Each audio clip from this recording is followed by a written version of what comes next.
Este es Informe Semanal, un acercamiento a los eventos en la industria de la agricultura, en los seguros y en la economía, con el periodista Miguel Díaz Román, el doctor José Alameda y el exsecretario de Agricultura, Carlos Flores Ortega.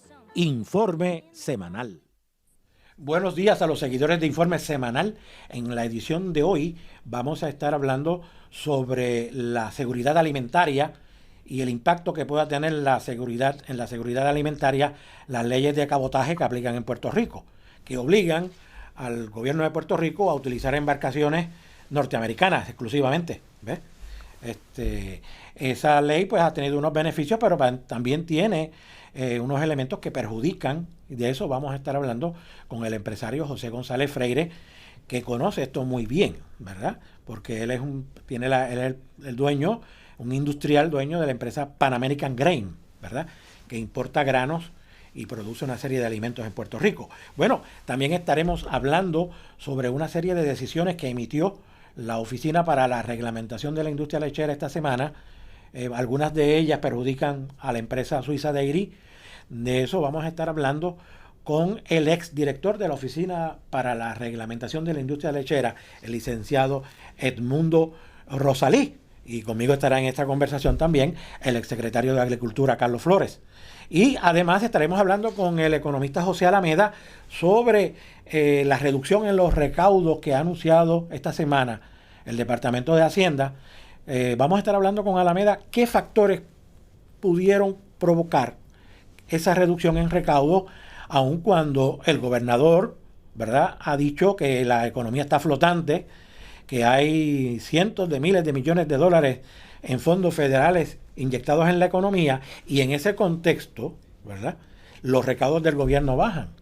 Es interesante que eso ocurra. Bueno, también vamos a estar hablando con Alameda sobre el impacto, ¿verdad?, que tienen las políticas para reducir el tamaño del gobierno y si están justificadas. Bien, bueno, antes de entrar de lleno en la entrevista con González Freire, voy a hacer 3 comentarios breves. El primero que voy a hacer es que ¿cuántos tanques tiene el Papa? Esa es una frase lapidaria que la emitió Joseph Stalin, ¿verdad?, al final de la Segunda Guerra Mundial, cuando se estaba intentando establecer un proceso de paz, y alguien que fue Winston Churchill sugirió que se incluyera en las conversaciones al Papa. Y entonces Stalin le preguntó, ¿cuántos tanques tiene el Papa? ¿Por qué debemos de invitar al Papa aquí? Es una frase lapidaria que fundamentalmente lo que saca a relucir es la crudeza del poder. El poder económico y el poder militar de las naciones se palpa con cosas tangibles, ¿verdad? ¿Por qué este comentario? Bueno, este comentario porque esta semana India, ¿verdad?, ha logrado llevar una nave a la Luna. Parece una noticia tonta, pero no lo es. O sea, llevar un aparato, una nave espacial, y hacerla aterrizar en la Luna requiere todo un trabajo técnico, un gran esfuerzo, un conocimiento, y eso es precisamente lo que han demostrado los indios, ¿verdad?, los hindúes, ¿verdad? Han demostrado una gran capacidad técnica, un gran desarrollo tecnológico, ¿verdad?, y una gran creatividad y una disposición a poder llevar proyectos y llevarlos a su fin y llevarlos exitosamente, ¿verdad? Eso es importante en el contexto de que esa nación, India, sigue creciendo económicamente, ¿verdad? Está trayendo mucha inversión extranjera. Hemos dicho en este programa muchas veces que el gobierno norteamericano está procurando sacar mucha inversión norteamericana de China y llevarla a India, porque ven a India como un socio pacífico, ¿verdad?, no un socio beligerante como consideran que es China. En ese contexto, este viaje, ¿verdad?, con éxito a la Luna de parte de India es un paso adelante en la consolidación de estas nuevas naciones emergentes, ¿verdad?, en este caso India, que no tan solo produce naves espaciales, también produce vehículos, es un granero del mundo, también produce una gran actividad agrícola, ¿verdad? De eso estaremos hablando más adelante. Y en ese contexto, ese paso de llevar una nave espacial a la Luna es un paso significativo. Aún así, ¿verdad? India es un país de contrastes, ¿verdad? Porque tiene una nave espacial en la Luna hoy, pero también tiene 296 millones de pobres. Es en ese contexto que esto ocurre y me parece importante señalarlo. Bueno, el otro elemento que quería sacar a relucir, a discutir, es que en España, ¿verdad? El rey de España, Felipe VI, ha propuesto al líder del conservador Partido Popular, un gobierno Alberto que se está Núñez organizando, Feijóo, como ¿verdad? candidato a la Las investidura elecciones para fueron convertirse en recientemente presidente del y el gobierno. candidato más El votado monarca tomó esta fue decisión tras Feijóo, una ronda de el consultas con los presidente líderes de los del partidos con Partido Popular representación parlamentaria. Español, ¿verdad? Un partido de centro Feijóo derecha. es el líder del partido veces más votado en muy las a la elecciones izquierda, muy a la generales derecha del pasado también. 23 de julio, Pero con Feijóo 137 ha anunciado, escaños de los y el rey le ha 350 concedido, que que conforman forme el gobierno, Congreso. ¿verdad? Y aunque Es decir, que también trate de cuenta con el conseguir los apoyo del apoyos en el Congreso ultraderechista Partido Vox para que y pueda de dos conseguir una formaciones mayoría en el regionalistas, Congreso sigue sin y tener entonces suficientes se apoyos le para designa a él conseguir como la presidente mayoría del absoluta. gobierno, ¿verdad? El Y actual él se presidente ha en lanzado funciones a del esa Gobierno de España, el socialista tarea Pedro Sánchez, que se ve también muy expresó su difícil. disposición Los a partidos presentarse a la opositores dicen que no lo va a investidura lograr, al considerar que ¿verdad? cuenta con más apoyos parlamentarios. Sin embargo, hay el peligro de lo que se llama el tamallazo.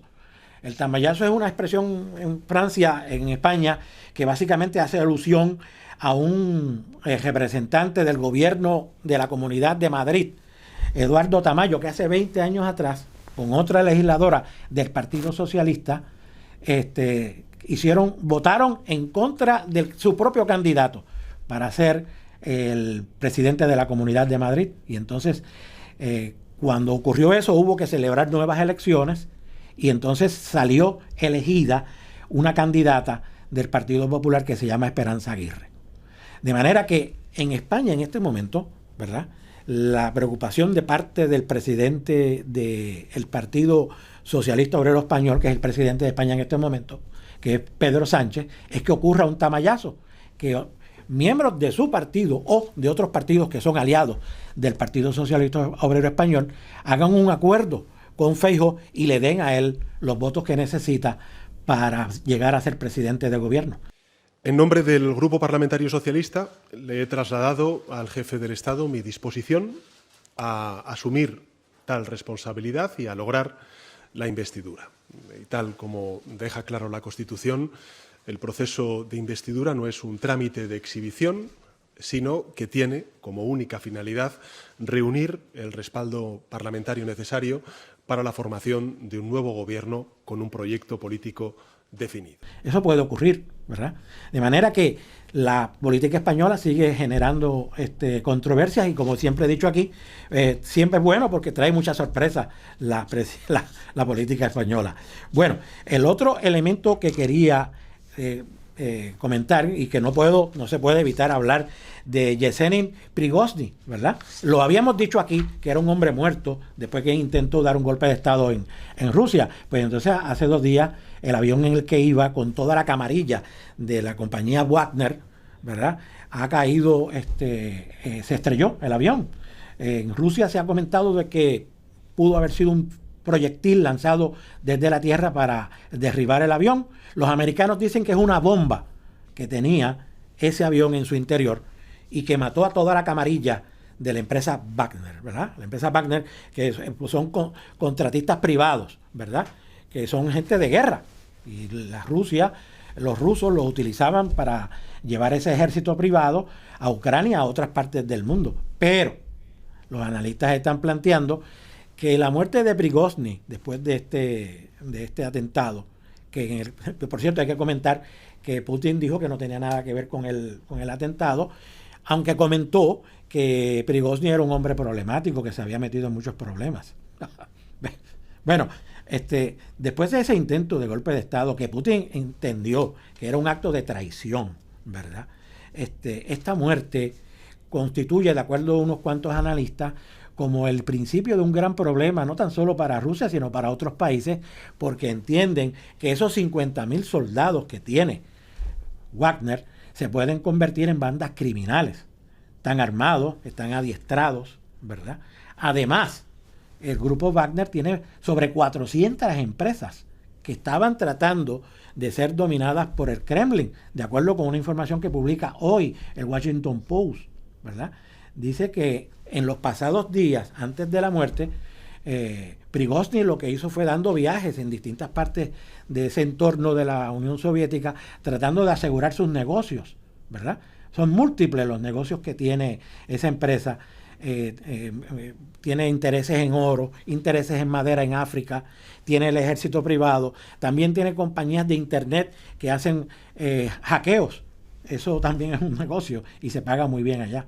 Bueno, de manera que esta trama de la muerte de Prigozhin va a tener repercusiones, y los analistas que hacen estas evaluaciones sostienen que estas bandas militares que pueden desprenderse de ese ejército privado de Wagner van a tener un gran impacto, no tan solo dentro de Rusia, sino en los países cercanos, ¿verdad? Estamos hablando de expresidiarios que el gobierno de Rusia le permitió a Prigozhin sacar de las cárceles para formar su ejército privado. Bueno, vamos a hablar de lleno con José González Freire sobre la seguridad alimentaria. Buenos días, José González Freire, ¿cómo se encuentra? Buenos días a todos. Sí. José, has planteado en el pasado, ¿verdad?, que la ley de cabotaje tiene un impacto fuerte con este asunto de la seguridad alimentaria, ¿verdad? ¿Qué comentas al respecto? La ley de cabotaje obliga al gobierno de Puerto Rico y a las empresas en Puerto Rico a utilizar barcos, ¿verdad?, de bandera norteamericana. Si quisiéramos traer cosas de otras partes del mundo, pues no podríamos hacerlo con barcos norteamericanos, tendríamos que hacerlo con barcos de bandera internacional, ¿no es así? Bueno, mira, el problema es el siguiente. Ok. En industria de alimentos, como nosotros casi todo el mundo conoce, Estados Unidos es un gran productor de alimentos, tanto de materias primas como de productos terminados. Y es probablemente el mercado más cerca a nosotros, tanto en distancia como en relaciones comerciales. Pero en los últimos 10 años, los barcos que podían transportar granos para de Estados Unidos a Puerto Rico fueron chatarreados. O sea que ya no existen. O sea que la flota marítima americana no quedan barcos graneleros para traer granos a Puerto Rico, excepto 1 o 2 barcos, y tienen carga con otros mercados y no pueden venir a Puerto Rico, no tienen el interés de venir a Puerto Rico. Por lo tanto, eso excluye a Puerto Rico de tener acceso a ese mercado de grano tan grande que hay en los Estados Unidos. O sea que nos obliga a ir a unos mercados más lejos a buscar nuestros granos, nuestras materias primas para procesar los alimentos.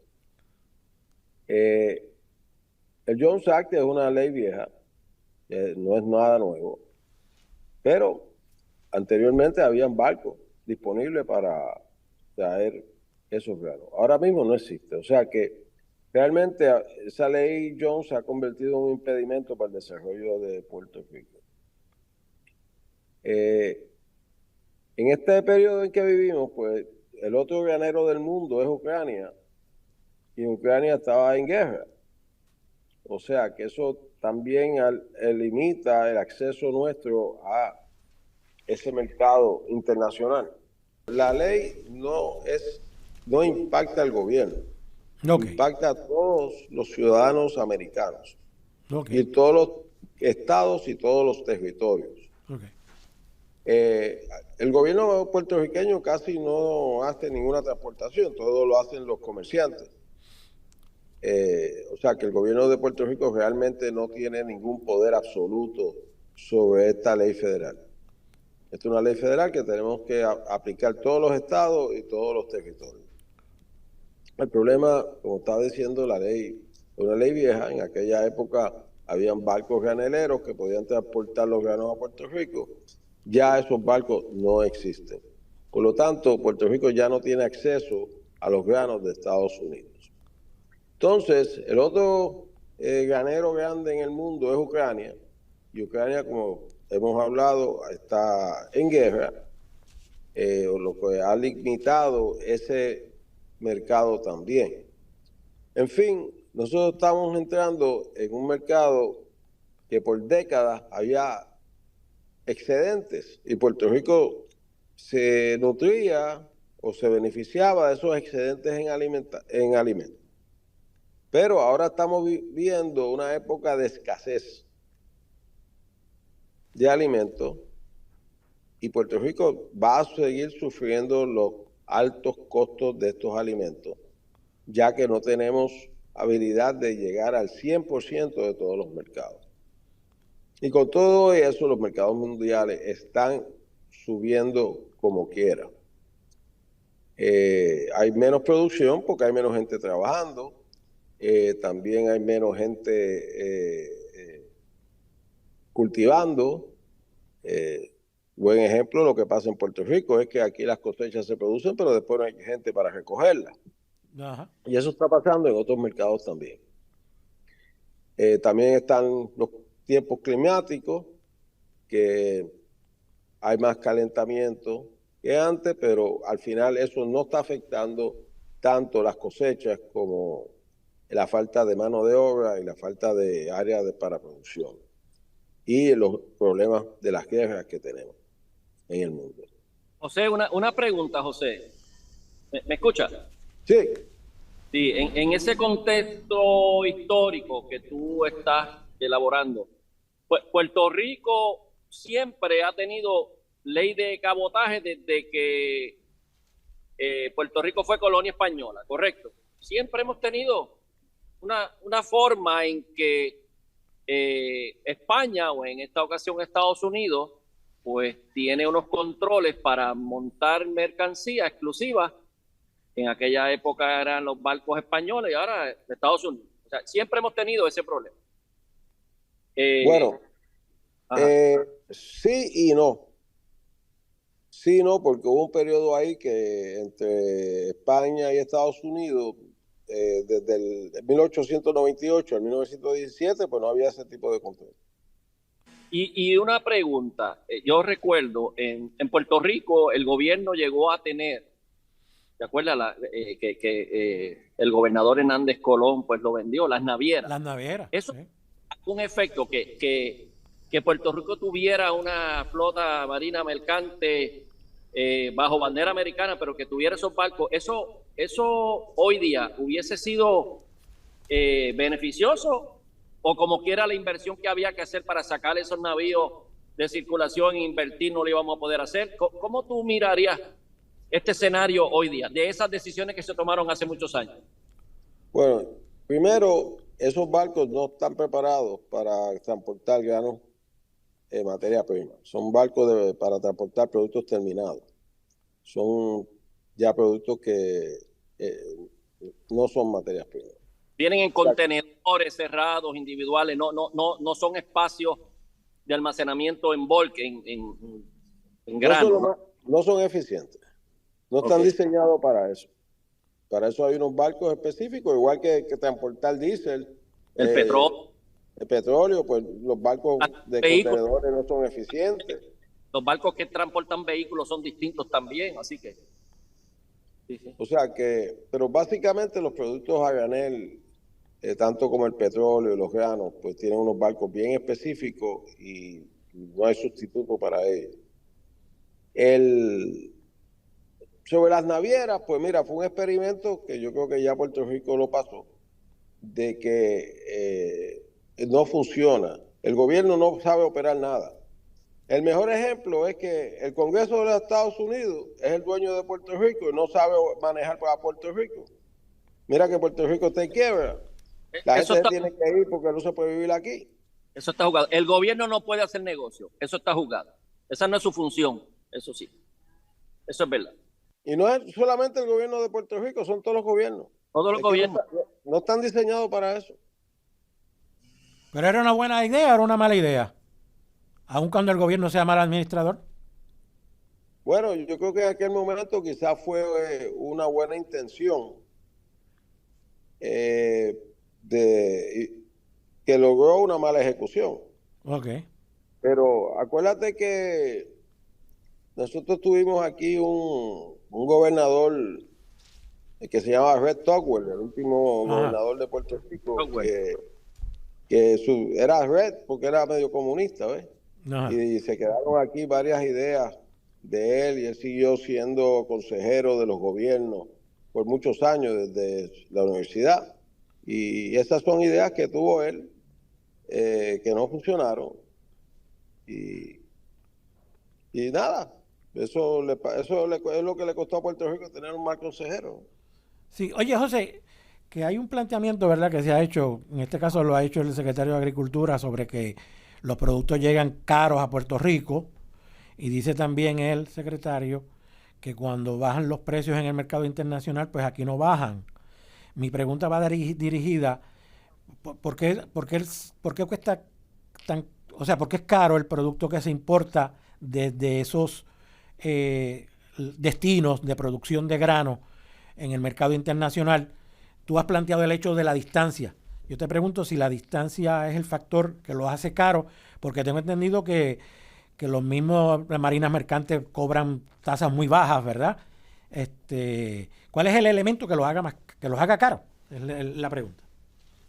Bueno, por ejemplo, yo los otros días hice un análisis de cuánto cuesta el maíz en Puerto Rico versus el maíz en República Dominicana. En la República Dominicana es más barato porque van a buscar el maíz a Estados Unidos, que ahora mismo es el mercado más barato de maíz, versus tener que ir a buscar el mercado a otro sitio más lejos, por no tener acceso a barcos que puedan ir a Estados Unidos. O sea, que es lo que te digo, en nuestro mercado más cercano a Estados Unidos, pero no podemos, a pesar de que somos ciudadanos americanos, no tenemos acceso. Es lo mismo que pasa con el gas natural. El productor y exportador más grande del mundo de gas natural es Estados Unidos, y nosotros no tenemos acceso a ese gas. Okay. Pero básicamente porque no tenemos la infraestructura, y por otro lado el volumen de negocio que no le interesa a empresas americanas decir, pues mira, vamos a enviar barcos a Puerto Rico. ¿Qué será? ¿El volumen que no es costo efectivo, o que realmente no hay las embarcaciones para hacerlo? Mira, aquí el volumen lo tenemos. Okay. La infraestructura la tenemos, pero no tenemos barcos para transportar gas líquido, gas natural líquido, de bandera americana. Y si no hay los barcos, no se puede entonces transportar. Okay. Y no es razonable pensar que en una isla, en este pedacito pequeño de terreno con 3 millones de habitantes, que eso le pudiera ser atractivo a alguna empresa de tener ya un barco y enviarlo acá y hacer negocio con Puerto Rico. ¿Por qué eso no se da? ¿Por qué no somos atractivos a que alguien en la empresa privada sí haga el banco, lo construya, lo consigan y se haga el negocio en Puerto Rico? Si me dicen que el volumen no hay, ¿qué es lo que faltaría para que eso se dé? Bueno, el problema es que aquí no hay, en estos mercados de petróleo y de energía, los mercados están muy cambiantes. Y para tú depreciar un barco de ese costo, porque el problema es que los barcos americanos valen 4 veces más que lo que vale un barco extranjero. Y entonces tendría que hacer un barco dedicado a un solo negocio, que su cliente es una empresa o un gobierno que está quebrado.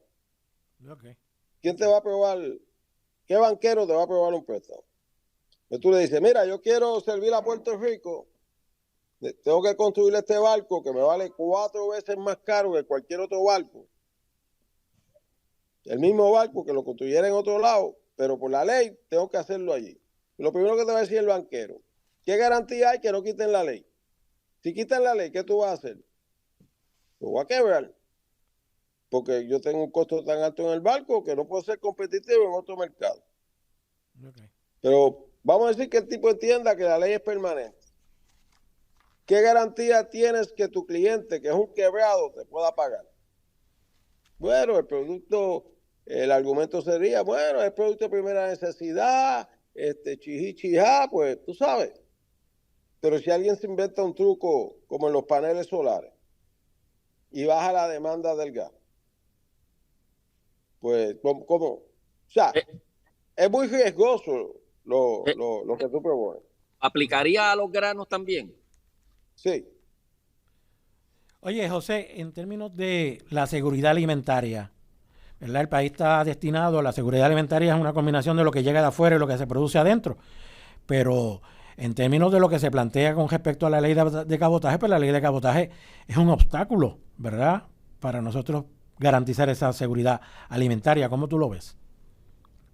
Definitivamente es un obstáculo para el desarrollo económico de Puerto Rico. O sea, porque, por ejemplo, estas personas que han invertido grandes dinero en tener los barcos contenedores que vienen a Puerto Rico, pues esas personas, pues sí, necesitan algún tipo de protección, porque tienen unas deudas para comprar esos barcos, para darle servicio a Puerto Rico. O sea, que no podemos ahora decirle, mira, ya no te queremos, ¿entiendes? Después que esta gente ha arriesgado todo ese dinero que han arriesgado, habría que entonces buscar una forma de remunerarlos, ¿no? Que puede ser un subsidio o un pago, ¿verdad? Pero en estas áreas donde no hay barcos existentes, no hay nadie afectado. O sea, si aquí se trae un barco de gas natural extranjero, eso no afecta a nadie, porque no hay nadie que esté haciendo eso. Igual que los granos, si se puede traer aquí grano con barcos extranjeros, pues eso no afecta a nadie, porque aquí nadie tiene un barco trayendo granos americanos. O sea, que no afecta a nadie, y nadie ha hecho una inversión que hay que proteger. Esto mismo es lo que está ocurriendo en Hawái, en Guam, en las Vírgenes, en todo, ¿verdad?, territorio no continental americano, porque yo he escuchado que también ellos están teniendo el mismo problema. Bueno, y fíjate que hay un denominador común, que todos esos sitios se han tenido que convertir en centros turísticos para poder tener una economía viable para sus ciudadanos, porque todo lo que conlleve materias primas y desarrollo industrial, pues no es sostenible, porque no tenemos acceso para ser competitivos y no tenemos igualdad de condiciones que otros productores en el mundo.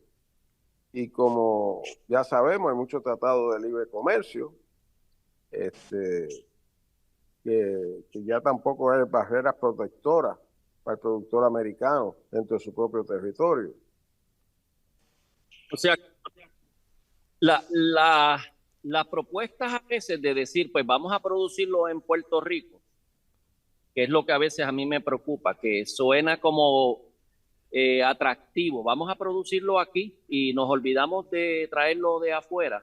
En principio todo el mundo estaría de acuerdo, pero cuando uno se va a la tabla de trabajo y empiezas a sacar los números y te das cuenta de que te va a salir más costoso producirlo en Puerto Rico, y hay unas razones, ¿verdad? Pues ya empieza a disiparse esa idea, y máximo cuando son cultivos como los granos, que son lo que se llaman cultivos o empresas agronómicas que necesitan grandes extensiones de terreno. Tú no puedes producir comercialmente granos en 10 cuerditas, en 15 cuerdas. Tú tienes que producir esto en espacios de terreno donde todo sea mecanizado, donde puedas bajar el costo de producción, pero no solamente eso. El problema es que esta es una industria que está amarrada con una fase industrial, no la puedes separar de una fase. Es como el café, tú puedes producir mucho café, el agricultor puede coger todo el café del mundo, pero necesita un beneficiado de un torrefactor. Pues aquí lo mismo, el decir, pues vamos a poner a agricultores a sembrar y a procesar maíz, tiene que haber luego una inversión para poder, una vez cosechado ese grano, llevarlo a silos, secarlo, procesarlo, para luego tener una planta para procesar ese alimento. Y eso tiene que ser costo efectivo, y si lo van a conseguir a mejor precio afuera, pues obviamente el negocio aquí no va. ¿Tú estás de acuerdo con ese planteamiento? Yo te diría que daría casi, siempre hay excepciones, no te puedo decir que es su totalidad, porque hay excepciones a todo, ¿no? Pero el 80% es correcto, estoy de acuerdo, los demás serían excepciones. El otro 20% pudiera ser que tú tengas algunos cultivos de especialidad y entonces lo puedas vender a unos costos por encima porque tienen o una frescura o un elemento algo específico, ¿verdad? Como por ejemplo, yo vi caña, producción de caña en Hawái, pero la compra la Gerber porque era una caña orgánica y ellos para unos productos de bebé pedían que fuera un azúcar orgánica y esa la venden como 3 veces más cara que la caña, el azúcar regular. Pues en nichos de mercado posiblemente sí, pero cuando tú te vas al mercado abierto, el mercado de commodity, que todo el mundo en los países hasta subdesarrollados lo producen, ¿cómo tú vas a competir con eso? Es la gran pregunta. Bueno, otro ejemplo, la industria lechera. La industria lechera, pues por la necesidad de que la leche sea fresca, pues tiene la necesidad de que sea producida localmente. Si quieres tomar leche fresca, porque la leche fresca es un lujo. Son pocos países que tienen en los sistemas integrados para producir leche fresca que vaya desde la finca hasta el consumidor. O sea, nosotros porque viajamos a Estados Unidos, nos damos por sentado que todo el mundo tiene acceso a leche fresca, pero eso en el mundo no es así. La leche fresca es una cosa que es perecedera y necesita producirse localmente. Ese es otro ejemplo de que por eso es que todavía tenemos en Puerto Rico una industria lechera fuerte, a pesar de todo las trabas y las leyes reglamentadoras que hay en Puerto Rico que la están destruyendo poco a poco, porque la tienen tan reglamentada que no puede hacer nada. Es una industria que está data y muerta porque con tanta reglamentación que tiene, por ejemplo, aquí los granos se han duplicado en precio, pero a la leche no le han tocado el precio. Y entonces los productores están absorbiendo la pérdida. Viven de unos ingresos que vinieron del COVID, que no tienen nada que ver con la leche. Entonces, pero como le llegaron a ellos en su carácter individual, pues con eso han podido sobrevivir. Pero aquí deberían desmantelar la industria lechera. O sea, toda esa reglamentación y dejar eso a oferta y demanda. Sí. Como todo lo demás.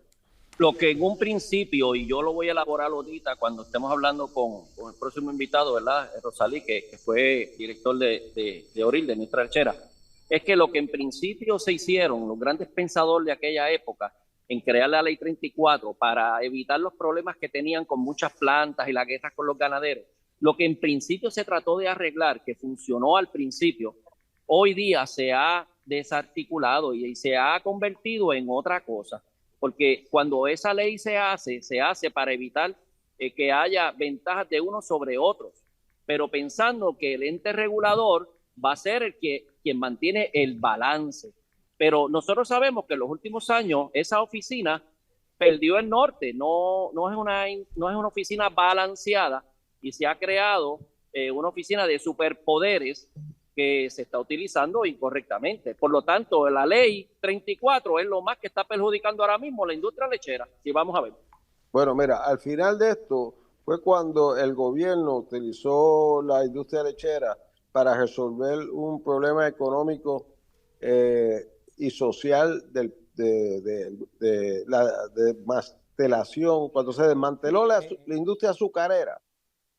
Trataron de repararlo con pasto. Con la industria lechera. Sí, sí. Porque el secretario González Chapel empezó a dar licencias para crear una serie de vaquerías para producir una leche que no tenía mercado. Porque la ley 34 originalmente era para mantener el balance de la leche en Puerto Rico, de evitar que hubieran superávit o que hubiera escasez. Ese es el propósito detrás de la ley. Pero al tú tener un secretario de Agricultura que estaba desmantelando la industria azucarera y tenía que crear empleo en el campo, dijo, bueno, pues vamos a meterle a todo el mundo en la industria lechera. Okay. Y lo que hizo fue que montó y dio permiso y financió la instalación de muchas vaquerías innecesarias. Okay. Entonces creó el excedente extremo que desbalanceó la industria Y después que tú haces eso, pues se ponen a hacer inventos para tratar de arreglar algo que está mal hecho. Y cuando algo ya está mal hecho, por más que tú lo traquetes, no lo vas a arreglar. Okay. Porque destruyó el balance. O sea, tú no puedes, tú tienes que tener un balance entre la oferta y la demanda. Okay. No puedes legislar la oferta y la demanda. Sí. José y Carlos, bueno, la conversación está sumamente interesante, de verdad, pero ha llegado el fin de esta participación porque tenemos al licenciado Edmundo Rosalí en la otra esperando, ¿verdad? José es una enciclopedia. Sí, no, José sabe en cantidad, es extraordinario.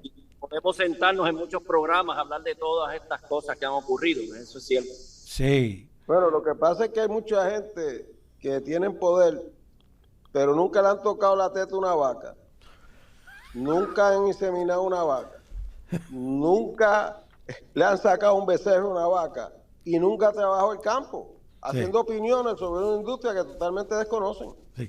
José, para finalizar, ¿verdad? Para finalizar, ¿hay posibilidad en el futuro de que se pueda enmendar esta ley de cabotaje para darle alguna concesión en Puerto Rico? ¿Tú entiendes que los poderes económicos detrás de la ley de cabotaje lo van a impedir? Yo creo que el problema que tenemos es que cuando vamos a hablar en Washington sobre la ley Jones, no tomamos en cuenta de que hay unas personas que tienen unas grandes inversiones, empezando por el mismo gobierno, porque todas estas buques están financiados por lo que llaman el Maritime Administration, que es la que reglamenta la industria marítima americana.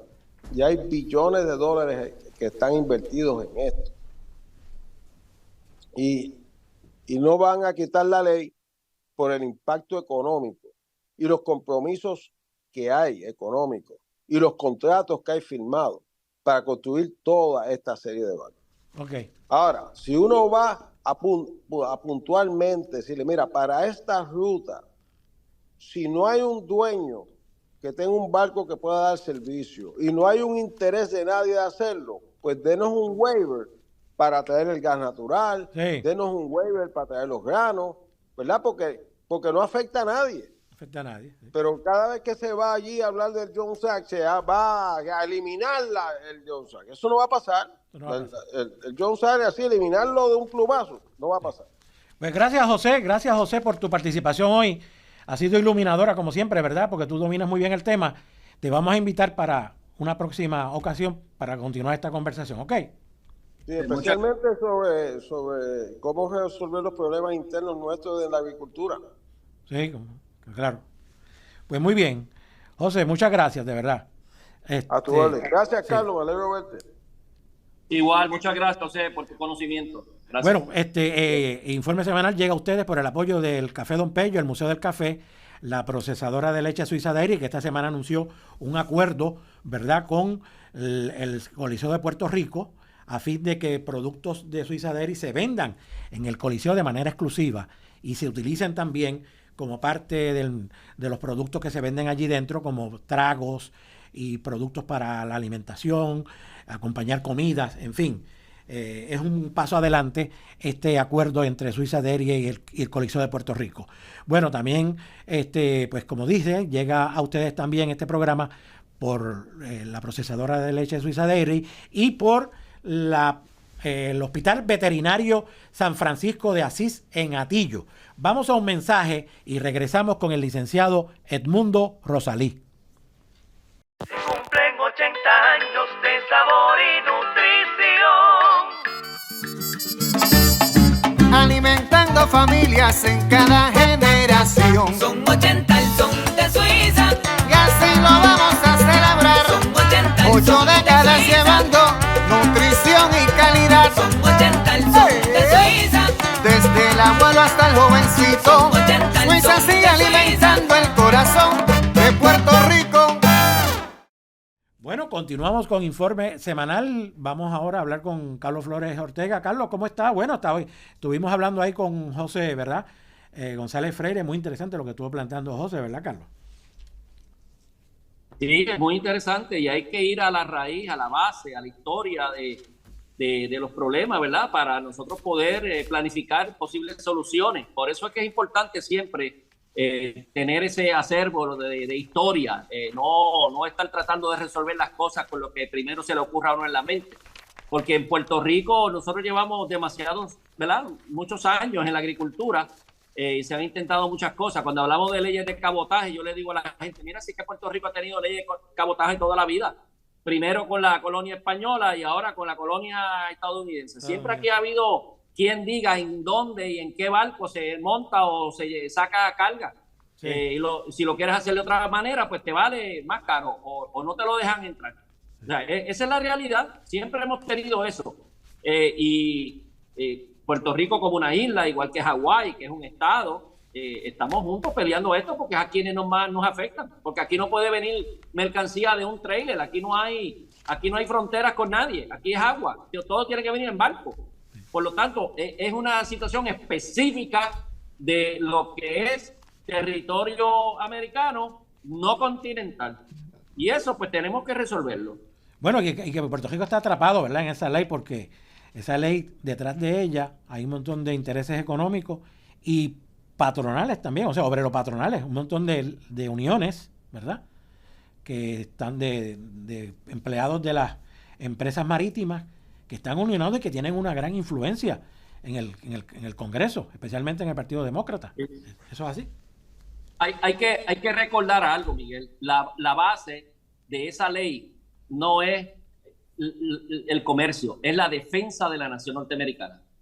Lo que hace que esa ley esté ahí es porque Estados Unidos tiene todos esos barcos disponibles en caso de cualquier movilización, cualquier guerra, hacer lo que quiera con esos barcos. Sí. Y eso hay que entenderlo cuando se miran en periodos de guerra en el mundo, nebulosos como lo que estamos hablando de allá de Ucrania, de Rusia, de China, y Estados Unidos no va a mover un centímetro para atrás de esas leyes de cabotaje y permitir nada que atente contra eso. Y por eso es que entonces alrededor se crean pues todas estas uniones, defensa, pero realmente eso es defensa de la nación americana. Sí. Oye, Carlos, ¿verdad? La ORIL emitió una serie de órdenes esta semana, ¿verdad?, que realmente son 6.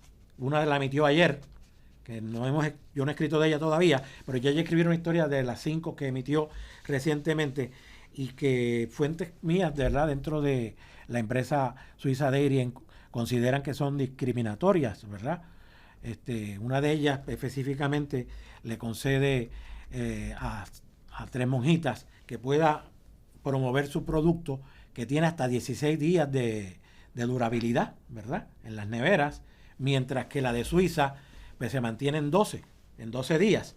Usted ve eso y eso se promociona y es un elemento favorable, ¿verdad?, para las empresas que puedan tener vida más extendida, ¿verdad? Y esto realmente no sabemos a qué obedece. También se le aumentó el precio a un producto que estaba utilizando Suiza Dairy para una de sus líneas de producción, ¿verdad? Y ahora pues entonces la situación se le pone un poco más difícil. También pues se cambió el concepto, ¿verdad?, de cómo se maneja el excedente y se le está asignando excedentes de leche permanentemente a Indulac, ¿ves? En ese contexto pues esto, ¿verdad?, se consiguió a través de enmiendas a reglamento. Suiza había impugnado determinaciones que había hecho la ley en el pasado, asignándole leche a Indulac permanentemente, ¿verdad? Y el tribunal había fallado a favor de Suiza. Es decir, diciéndole a la ORIL, usted no puede hacer eso porque esa planta, es decir, Indulac, es una planta para manejar excedentes, ¿verdad? Es lo que sobra. De manera que asignarle una cantidad de leche permanente contradecía la ley.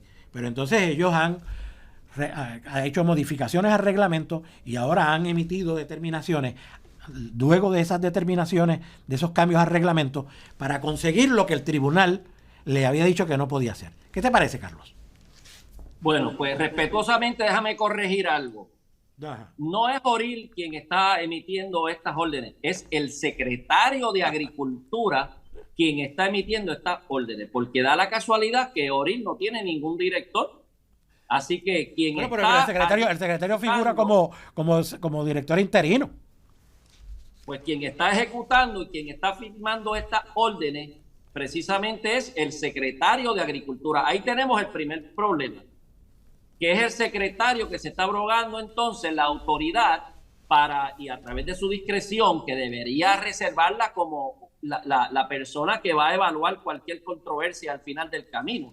Se está metiendo él a tomar decisiones que van a parar, obviamente, en los tribunales. O sea, Lo Carlos, que no han espérate podido un momento. Carlos, eso que tú estás diciendo es importante. Tú lo que estás diciendo es que el secretario, debido a que su posición como secretario debe de resolver alguna controversia ante las partes en algún momento que se den, pues no debió haber asumido esta posición de director interino de Oril para tomar decisiones como esta, ¿verdad? Que es a favor de una de las partes.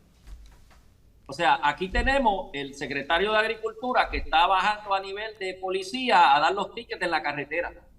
Y cuando venga un proceso de revisión que tenía que revisarlo y llegar ante la decisión de si va para un lado o hacia otro, es el secretario que tenía que tomarlo. Pues ya pierde esa autoridad porque él bajó de escala y ahora él es un director de la Oficina de Reglamentación en la industria lechera. Ese es el primer error que comete, eso es una novatada que comete una persona que no conoce el gobierno, no conoce lo que es la ley de procedimientos uniformes, la ley 170 y sus enmiendas, ¿verdad? Y cómo es el proceso administrativo, adjudicativo para tú reservarte tu posición cuando venga un proceso de estos de revisión antes de que pase a un tribunal. Pues ahora pasa directo al tribunal, porque ¿a quién van ahora a reclamar audiencia o que vea esta situación en el Departamento de Agricultura? Si quien está firmando la orden es el secretario de Agricultura.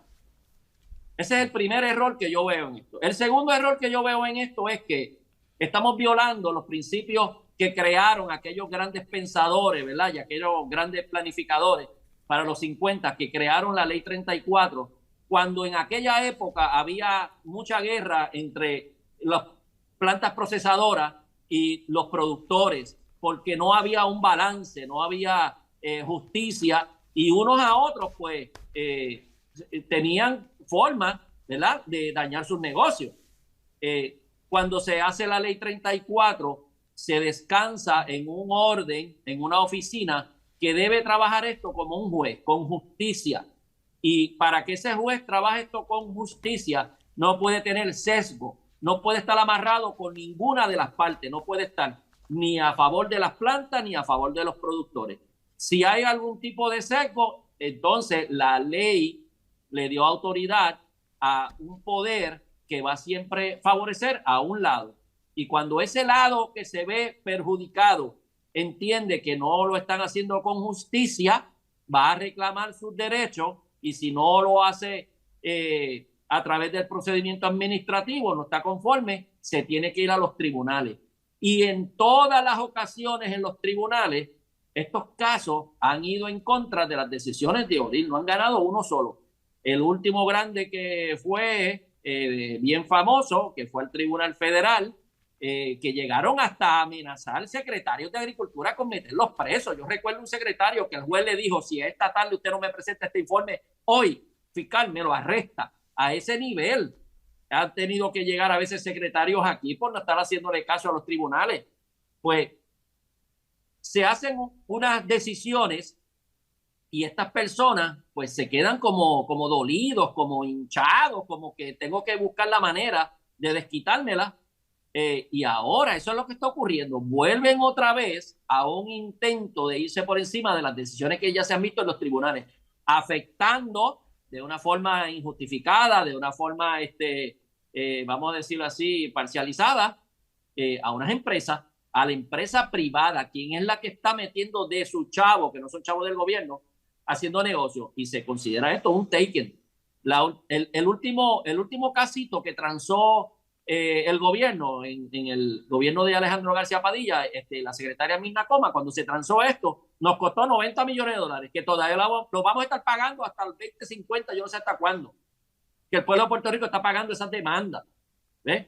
Y ahora parece que vamos a repetir ese mismo error. En esta ocasión, pues, el secretario de Agricultura que está haciendo esa política pública, lo que a mí me gustaría saber es si esa es la política pública que está siguiendo y aprobando el gobernador Pedro Pierluisi. Si esa es la política que está viendo de tomar decisiones que atentan contra la empresa privada, beneficiando a unas y perjudicando a otras, pues tenemos un serio problema aquí. Tenemos un serio problema que de nuevo va a parar en los tribunales y esto ya se sabe cuál va a ser la decisión. ¿Cuánto dinero cuesta eso? Porque una vez se pierde el caso, el gobierno tiene que pagar todo lo que invirtió, la compañía que demandó para pagar todas esas costas y todos esos abogados. Oye, Carlos. El abogado que defendió a las plantas en aquel caso, yo creo que se ganó más de $3 millones. Sí. Carlos. Y eso lo pagamos, mira, eso lo paga hasta que no toma leche. Lo que yo veo aquí es la insistencia de convertir a una planta que debió haber sido siempre de balance, convertirla en una planta de proceso igual que las otras, y se pierde entonces el concepto de un balance. ¿Se fue? ¿Se escucha? Ahora. ¿Se escucha?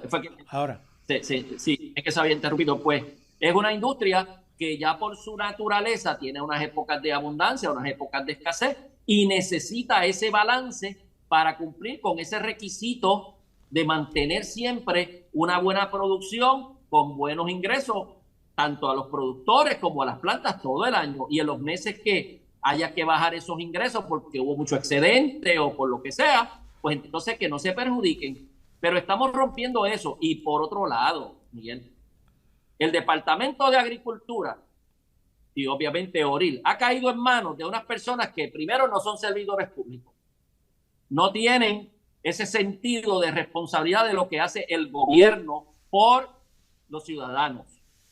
Aquí nosotros tenemos el Departamento de Agricultura que ha caído en manos de unas personas que miran su bien particular y el bien de sus amigos. Y hay una serie de decisiones que se están tomando en esta industria lechera también que los va a perjudicar más. Esas órdenes administrativas están yendo a aumentar los parámetros de calidad que están de más, porque aquí nadie está pidiendo que aumenten ninguno de esos parámetros, porque aquí la leche grado A se rige por el PMO, por una reglamentación básica a nivel federal que ya cumplimos, y el querer subir esos parámetros de calidad lo que está haciendo es que le está costando más dinero al productor sacar esa leche con esa calidad, pero no se la están pagando porque ni siquiera se ha podido revisar el precio de la leche. Entonces le están diciendo, vas a gastar más, pero todavía no te puedo aumentar el precio porque no hay estudio. Y Oye, ese Carlos, estudio fue parte de la polémica en el caso federal, que se tenía que hacer un estudio científico. Esto no es cuestión de ponerle un parcho, de decirle, vamos a darle 3 chavos a este porque está fastidiando mucho, o a 2 por este. Eso no es así. Sí, Carlos. ¿Cómo se hace? Sí. Oye, Carlos, vamos por parte. Lo que estábamos hablando de las 5 órdenes. Estas órdenes, la pregunta que yo me hago es si estas decisiones tienen el concurso de la Fortaleza. O sea, la Fortaleza sabe que se están tomando unas decisiones para afectar a una empresa que ha hecho inversiones multimillonarias en esta economía y que tiene también como empleado a decenas, cientos de empleados en Puerto Rico, y que además le compra la producción a cientos de ganaderías en Puerto Rico. O sea, el gobierno de Puerto Rico sabe esto. Esa es la interrogante que yo tengo, porque ciertamente Mira, estas decisiones van... Estas órdenes están favoreciendo a Vaquería Tres Monjitas por encima de Suiza Dairy. Eso es obvio, se ve ahí. De hecho, cuando se emitió esa orden de que ahora los parámetros de vida útil de la leche de Vaquería Tres Monjitas va a ser 16 días, pero la de Suiza se quedó en 12. Fíjate qué raro. Al día siguiente de haber salido esa orden, Vaquería Tres Monjitas ya en toda su leche que salió ya lo tenía en la etiqueta. Lo tenían ya preparado de antemano. Entonces, ¿eso se hace de un día para otro? ¿O eso estaba orquestado? Sí. Eso empezó por ahí. Yo digo, bueno, pues vamos a ver qué es lo que está pasando aquí. Increíble. Esa acción está yendo en contra de la industria lechera, de la planta que más agricultores tiene, más productores tiene y que más volumen de ventas tiene. Le guste o no a quien me esté escuchando. Sí. Es la que mueve más leche en Puerto Rico. Una cosa absurda. Entonces, Carlos, está perjudicando el ente que más necesitamos en este momento. Sí. Y lo estás perjudicando. Y tercero, estás atentando contra sus bienes, ¿verdad? Contra sus ingresos, sin presentar un estudio, sin haberle presentado a ellos la situación, y sencillamente porque ahora yo soy el que cambio el reglamento, pues lo pongo a la forma que yo quiera. Inclusive, ahí hay una orden que están ahora nivelando, poniendo al mismo nivel de decisión de tomar una muestra de leche en la vaquería, lo mismo a un chofer de un camión que a un inspector, que se entrenan para eso, y con la decisión de esa muestra de leche, el administrador puede o botarle la leche, o suspenderle el recogido, o a discreción, si se la paga menos o si se la acepta. O sea, le está poniendo unos superpoderes a una persona que utilizan esto para maltratar gente, para callar gente, para favorecer gente. Eso no se supone que una persona en el gobierno tenga esos superpoderes, porque te conviertes en un juez déspota. Eso no se puede permitir. Yo lo que quisiera saber es si la legislatura va a hacer algo en cuanto a esto, si va a ir en defensa de los cientos de ganaderos que hay, que no se atreven a hablar, porque cada vez que hablan allí en la tienda de Federación o en cualquier lugar y los escuchan, al otro día un inspector a botarle leche en la finca, y eso hay que pararlo ya. Aquí estamos jugando con las habichuelas de la gente, con gente que llevan 2, 3 y 4 generaciones haciendo esto. Oye, y Carlos, favoreciendo a otros. Carlos, el otro planteamiento que habías hecho, ¿verdad? Es el asunto de las órdenes que se han emitido, ¿verdad? Dentro de una perspectiva nueva que está guiando a la ORIL, y que es este proyecto 2025, creo que es que se llama, que es tratar de aumentar la calidad de la leche por encima de la ya grado A que existe, ¿verdad? Y esto fundamentado en que esa nueva calidad de leche pues va a ser, no sabemos qué es lo que va a hacer porque no hay un estudio económico que lo fundamente. O sea, no hemos visto cuáles son los fundamentos económicos estudiados de cómo el mercado se beneficia de este nuevo producto y cómo los consumidores lo van a consumir, si es verdad que los consumidores van a consumir este producto que le cuesta más al ganadero producirlo, ¿verdad? Y eso es lo que realmente es una nueva posición problemática de la ORIL con estas nuevas decisiones que también está tomando. ¿Qué te parece eso? Pues mira, sí, tienes toda la razón. Aquí lo que está es la misma industria, un grupo de ganaderos, porque tengo que decirles un grupo, la mayoría no está de acuerdo en él. Ganaderos pequeños, el 70% de la producción de leche en Puerto Rico la producen pequeños ganaderos que posiblemente por aumentar su producción le han metido más vacas al terreno que tienen y tienen que como quiera suplementar el alimento porque el pasto no le va a dar para tantas vacas que tienen, y estamos tratando de decir que son ineficientes. Pues miren, yo he visitado vaquerías pequeñas que son más eficientes y producen mejor calidad, y el ganadero se conoce hasta todas sus vaquitas, que otras vaquerías grandes que son ineficientes, que gastan mucho dinero, y el dueño de la vaquería es un gran don señor que está sentado en una oficina y le administran la finca. O sea, tenemos que ver que todos son importantes, todos tienen un espacio, pero no podemos decidir aquí que vamos a eliminar todas las vaquerías pequeñas poniendo unos parámetros bien casi inalcanzables para sacarlos del mercado, para sacarlos del camino, y dejar un grupo que sean los que puedan permanecer en la industria lechera. Esas cosas el gobierno no puede hacerlas. Si eso va a ocurrir, que las fuerzas del mercado y las fuerzas de la eficiencia y eficiencia lo decidan, pero no puedes tener un plan para hacerlo. Eso del plan matraca ese que tienen, de decir que todas las vaquerías aquí, todas las vacas van a consumir pasto. Pues mira, hay una zona en Puerto Rico que tenemos más humedad, que tenemos pasto casi todo el año, y hay unas zonas en Puerto Rico que cuando viene la sequía no hay pasto. Sí. ¿De dónde vas a sacar el pasto de esa vaquería? Sí. Bueno, Carlos, ¿dónde va?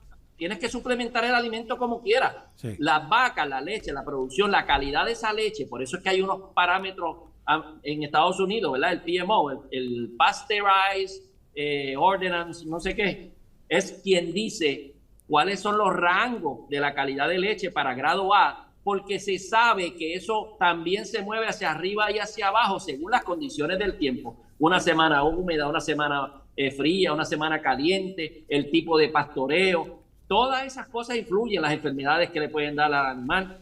Así que aquí lo que estamos haciendo es poniendo demasiado poder en unas personas que no están siguiendo el principio de la ley 34 con equidad, con justicia, y lo que están es tratando de manipular el negocio, como está haciendo el secretario, tratando de manipular las leyes y reglamentos para estar sembrando por ahí placas solares en fincas que él tiene y que adquirió con unos inversionistas que se están apropiando de un montón de terrenos en Puerto Rico también. Eso es lo que nos tiene que preocupar. Bueno, Carlos, interesante todo lo que está planteando, ¿verdad? Pero se nos está llegando el tiempo, ¿verdad? Para finalizar, yo debo mencionar, ¿verdad, Carlos?, que teníamos invitado para esta sección al licenciado Edmundo Rosalí, que es un exdirector de la Oficina para la Reglamentación de la Industria Lechera y que tenía unas opiniones muy interesantes sobre estas órdenes, pero por razones técnicas no se pudo conectar. Lo estuvimos intentando hacer, entraba pero salía, y de manera que entonces no podía llevarse la conversación como hubiésemos querido, pero en un futuro cercano estará el señor Rosalí con nosotros. Pues gracias, Carlos, por la participación tuya hoy en este tema tan importante que hemos discutido. Siempre a la orden. Bien. Bueno, hay que decir, ¿verdad?, que Informe Semanal llega a ustedes por el apoyo de Café Don Pello, el Museo del Café, por la procesadora de leche Suiza Dairy, que hay que mencionar que Suiza Dairy llegó a un acuerdo con el Coliseo de Puerto Rico y los productos de Suiza Dairy, una gran parte de ellos, se van a vender dentro del Coliseo y se van a utilizar para acompañar alimentos y acompañar bebidas, lo que es pues ciertamente un acierto. Bien, y también auspicia este programa el Hospital Veterinario San Francisco de Asís en Atillo. Vamos a un mensaje y regresamos en un instante. Se cumplen 80 años de sabor y nutrición. Alimentando familias en cada generación. Son 80 el son de Suiza.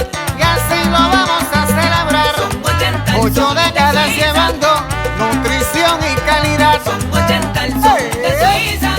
Desde el abuelo hasta el jovencito, Suiza sigue alimentando el corazón de Puerto Rico. Bueno, pues continuando con Informe Semanal, vamos ahora a dialogar con el economista José Alameda. Buenos días, Alameda, ¿cómo te encuentras? Buenos días a ti, Miguel, y a Carlos, que está por ahí en el hilo, y a los demás que nos siempre tienen el honor de escucharnos mediante este medio. Sí. Oye, Alameda, en estos pasados días el gobierno anunció que ha tenido una reducción en los recaudos, ¿verdad?, al cierre del año fiscal pasado, y me llama mucho la atención ese cierre de año fiscal con una reducción en los ingresos, cuando el gobernador se ha pasado todo el año, y no tan solo el gobernador, un montón de otros funcionarios públicos anunciando la gran cantidad de empleo que hay, la gran cantidad de actividad económica que hay, que ha bajado el desempleo a niveles históricos, y entonces de pronto empiezan a surgir estos elementos, ¿verdad?, de baja de ingresos, lo cual no es compatible una cosa con la otra, porque una economía boyante debería tener entonces, de acuerdo con lo que ha planteado el gobierno, ¿verdad?, una economía boyante debería tener unos buenos índices de recaudo. ¿Qué te parece? Mira, cuando tú miras las estadísticas de recaudos del gobierno, están en la página de Hacienda. Sí. Usted puede entrar, dice hacienda.gobierno.pr, y busca allí las estadísticas de recaudo. Hay una que tiene de junio, la de junio, que esa es la que tiene el año fiscal. Sí. Una de las cosas que te das cuenta rápidamente, obviamente, que los recaudos son casi 12.000 a 13.000 millones, es una cantidad enorme, pero en el último año fiscal 2013, que es de julio a junio, de julio del 2022 a junio, al 30 de junio del 2023, ya pasó, estamos en septiembre, ¿verdad? Estamos en el otro año fiscal 2024. Pues en ese año se redujeron los recaudos. Casi en términos generales, no sé, las cifras no lo estoy viendo por ahí, pero pueden haber bajado unos 400 millones en reducción de recaudos. Cuando uno mira, se debe fundamentalmente a una cosa que yo había pronosticado que iba a pasar, que es que hay unas 30 compañías multinacionales que llaman corporaciones foráneas. Estas corporaciones foráneas son mayormente la farmacéutica, Abbott, Avis, las demás farmacéuticas, Pfizer, que generan un gran volumen de ganancias y pagan, de acuerdo con el contrato que tienen con Puerto Rico, el tratado ese que tienen, pues pagan una cantidad. En años anteriores, estas compañías pagaban 2.200 millones y era una parte sustancial de los recaudos. Con una nueva versión y una nueva negociación que se tuvieron que dar, porque se iba a eliminar, acuérdate que el gobierno federal iba a eliminar esto, pues ellos hicieron una nueva negociación. Y yo recuerdo que el secretario de Hacienda, yo sabía que había 30, decía, hemos negociado con 15, con 12, con 15. Estamos negociando con 12. Una nueva ley, ¿verdad? Alameda, se aprobó una nueva ley. Sí, se aprobó una nueva ley porque recuerda que se iba a eliminar, porque el beneficio. El Departamento del Tesoro Federal dijo, no más, hasta aquí llega, porque esa ley de esos recaudos de estas compañías foráneas surge en la ley 154 y fue como una especie de waiver, una especie de el gobierno federal a través del Tesoro Federal dijeron, vamos a dejarte que tú recaudes, porque el punto es que la Pfizer opera en Puerto Rico, genera ganancias, pero no es la subsidiaria de la Pfizer que paga el impuesto, la paga el gobierno federal, la Pfizer, el cuartel general, la Pfizer como compañía. Como está radicada en Estados Unidos, pues se supone que el que tiene que pagarle primariamente es el erario público de Estados Unidos al IRS, no al gobierno de Puerto Rico. Y entonces, pues ahí hubo como una especie de situación donde el IRS permitió a Puerto Rico recibir esos recaudos, pero ya le venían diciendo, y así mismo se lo dijeron a Wanda Vázquez cuando era gobernadora, mira, ya mismo esos recaudos van para acá, no van para allá, así que vayan a negociar. ¿Qué hicieron el gobierno de Puerto Rico? Pues negoció con esas compañías. Lo que a mí me preocupa, no sé qué pasó, que de 30 compañías multinacionales de estas, entre ellos Microsoft también está, y negociaron, pero siempre en la negociación hablaban de 15, de 12. Y yo decía, pero si esa no es la totalidad. Pues mira, ahora mismo el dato que nosotros hemos observado es que ese recaudo de 2.200 millones ha bajado a 1.500 millones y ya el último dato de este año fiscal está en menos de 1.000 millones, en 745 millones. Cuando tú miras el componente de recaudo en el Fondo General, te das cuenta que bajó fundamentalmente por el impulso hacia abajo que le generó la reducción de los recaudos de estos 2.200 a menos de 1.000 millones. Entonces, ¿qué sucede? Que hay que tener en cuenta. O sea, Alameda, en el 2022, en el 2021, las foráneas aportaron 1.753 millones. Y este año que acaba de terminar, el año fiscal que acaba de terminar ahora en julio, fueron 1.578 millones. Hay una reducción ahí como de 200 millones. Sí, pero acuérdate que estaban recaudando sobre 2.200, sí, 2.200, sí. En los años, en el 2021, sí. mucho antes, sobre 2.000 millones. Sí. O sea, quiere decir que está dejando un boquete, un cráter así como eso que hay en la luna allá. Exacto. Se supone que los otros recaudos deben sustituir esto. Pero el problema es que la economía no está tan sólida como para decir, vamos a sustituir. Mira, como yo te dije, pues, si tú consideras 3 recaudos, el IBU, que son como 2.000 millones, Si consideras al pago de las contribuciones por salarios que hacemos nosotros, son como 2.000 millones más, un poquito más.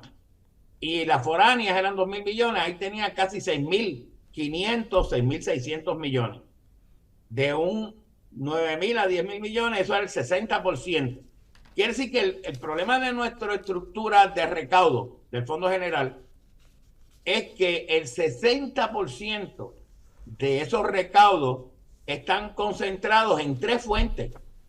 Por lo tanto, si tú tambaleas una de esas fuentes, y esa es precisamente el IBU, contribuciones del ingreso, y lo que pagan las foráneas. Y esa última que acabo de decir se tambaleó, ¿verdad? Por las razones que sean. Por lo tanto, ahí entonces vamos a tener en el futuro un problema de recaudación. ¿Y cuál es el problema aquí? Lo que pasa es que recordemos que con esta reestructuración de la deuda, que lo pusieron con bombos y platillos, e inclusive el gobernador dijo, estamos entrando en una nueva era, en una nueva dimensión, es como si hubiera descubierto el espacio en estos planetas o algo así. Pues dijo, estamos entrando en algo. Bueno, el problema aquí es que si tú bajaste de 3.500 millones, que era lo que pagaba Hacienda de servicio de deuda, a 1.150 millones, y eso es lo que dice la Junta, pues tú dices, pues estamos salvados. Pero ¿qué pasa aquí? Es que Hacienda, el Fondo General, tiene que pagar 1.150 millones. Muy bien, no tiene que pagar 3.500, pero tiene que añadirle la capa, que es unos 1.000 millones en el fideicomiso de las pensiones y unos 2.200 millones adicionales del PayGo, porque ahora como se quebraron los sistemas de retiro, el Fondo General es que paga a los retirados. Así que en los próximos 15 años, 10 años a 15 años aproximadamente, tenemos que añadirle a esos 1.500, 1.150 millones de servicio de deuda sobre 3.000 millones adicionales, 3.500. Y cuando vienes a ver, te queda más o menos lo mismo que pagaba de 3.500 millones de servicios de deuda, 1.000 millones de los fondos y fideicomisos, 2.200 del PayGo y el nuevo servicio de deuda. Eso suma 3.500 millones. En términos del impacto al Fondo General, esta reestructuración es nula, es cero. ¿Ves? Yo le he dicho, miren los números. Estamos diciendo de que el gobierno central, el Fondo General es el que administra los recaudos que llegan del gobierno central. Hubo un ajuste de deuda, todo el mundo lo sabe, y la Junta y el gobernador lo aplaudieron como la gran cosa, ¿verdad? Pero recordemos que al bajar de 3.500 millones de servicios de deuda, pagó el de intereses y principal, la Junta bajó en la negociación 1.150 millones. Pero eso no se quedó ahí, porque el Fondo General tiene que abonar 1.000 millones al fondo de fideicomiso del sistema de pensión, y también unos 2.200, 2.300 millones que paga anualmente lo que llaman el PayGo System, porque al quebrar los sistemas de retiro, el gobierno central es el que se encargó de pagar esa cantidad. Así que entre fósforo, vela y gas, como decía mi abuelo, ¿verdad? Entre el pagar el servicio de deuda, la capa de 1.000 millones, más la capa de 2.200 millones, ya te suman sobre 3.000 millones.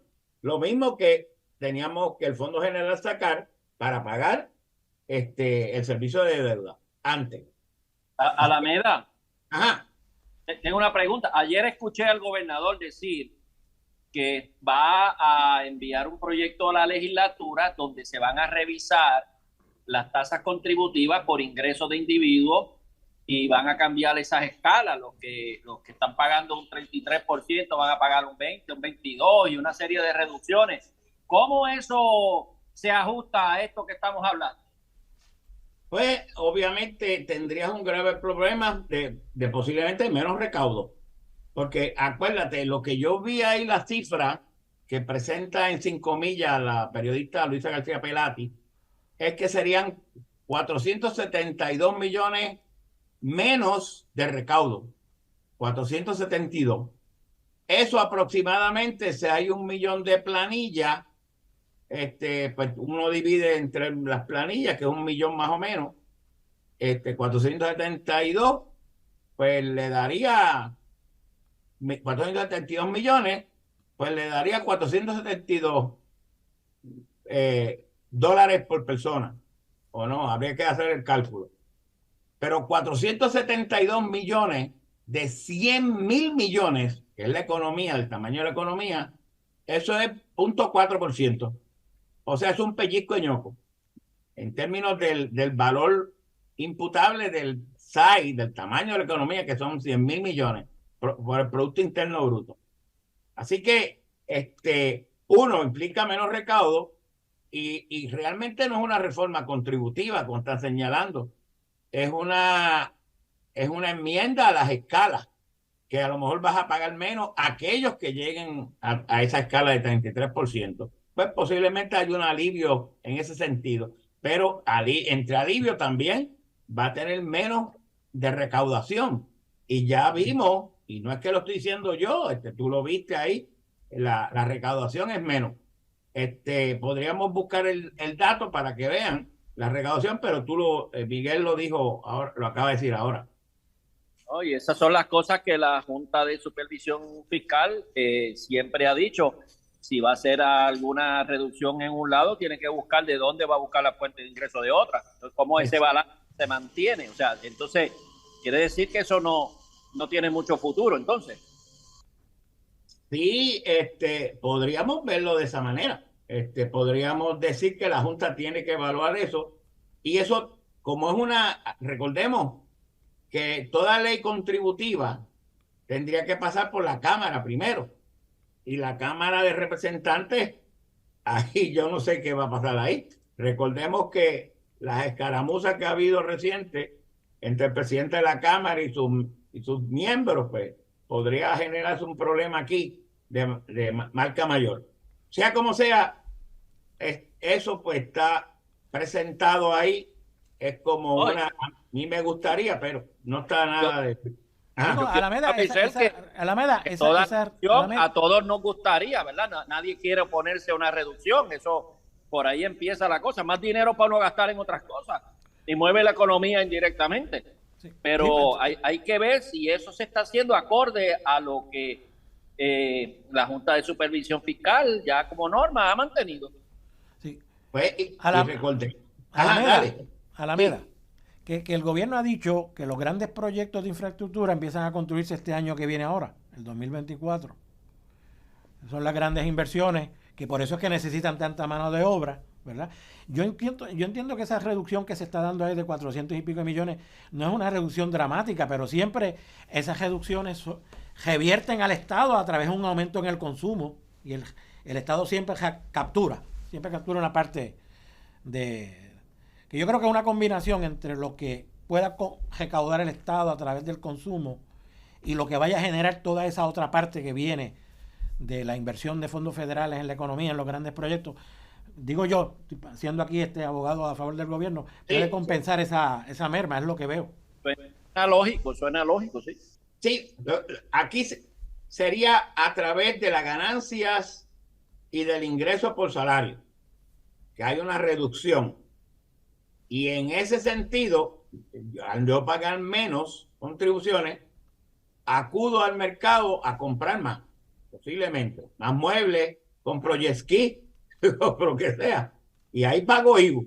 Claro. ¿Ves? O ahorro. O hago una inversión compro un carro. En bien financiero. Y ahí posiblemente pues me captura el gobierno claro, generando también a ciertos proyectos que supuestamente van a llegar, hay que ver entonces, ¿verdad? Cuando se invierta. Pero en la prima facie, aquí hay que reconocer que la Cámara tendría que evaluar esa petición y aprobarla. Y porque es la Cámara en la Cámara representante, tanto de Estados Unidos como de cualquier país democrático, esos cambios contributivos van a la Cámara de Representantes y ahí es que se genera la discusión, se aprueba y por ahí pasa hasta que llega el gobernador. El gobernador no puede aprobar esto como una ley.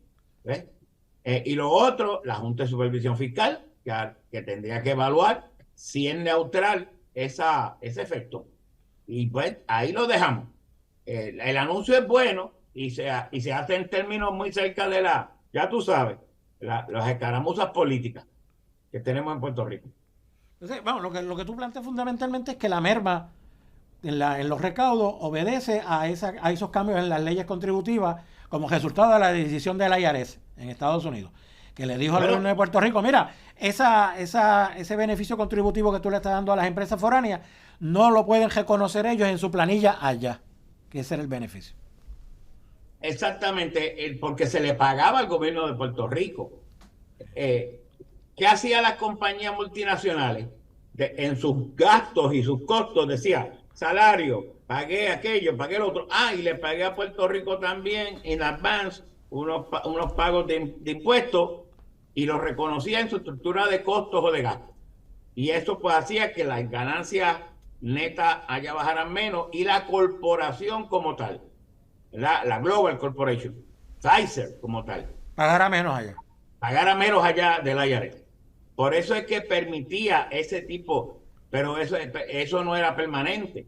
Y se lo advirtieron el IRS al gobierno de Puerto Rico. Entonces, pues el gobierno de Puerto Rico tuvo que renegociar esos contratos con estas compañías.